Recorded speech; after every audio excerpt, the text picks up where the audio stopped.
SIR के जरिए जिस तरह से मतदाता सूचियों में हेर फेर की कोशिशें पिछले कई महीनों से चल रही हैं, जिस तरह से हर प्रदेश में चुनावों में जमीनी स्थिति कुछ और होती है और नतीजों का खरगोश अब आप मुझे और बिहार में जमीनी स्थिति वही थी।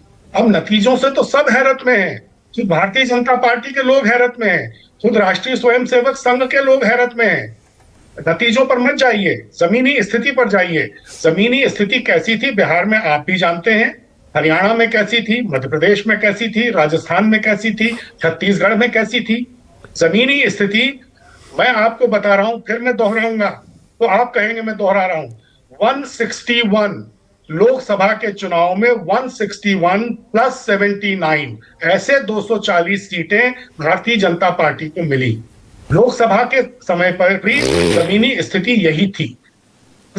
देखिए, राहुल गांधी के खिलाफ एक पूरी तरह का कैंपेन आज से नहीं, पूरे एक दशक से चला हुआ है और हर तरह से यह कोशिश हो रही है कि राहुल गांधी कहीं सर्वमान्य नेता न बन जाएं पूरे देश के।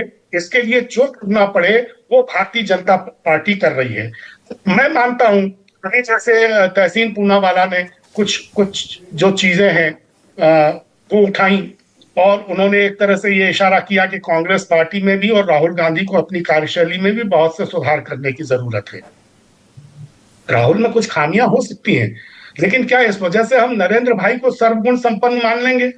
हो सकता है कि 20 साल की संसदीय यात्रा में राहुल गांधी की जो राजनीतिक समझ है वो उतनी विकसित न हुई हो जितनी की अपेक्षित थी, मगर क्या इस वजह से हम नरेंद्र भाई को भारतीय राजनीति का अंतिम शिल्प मान लें?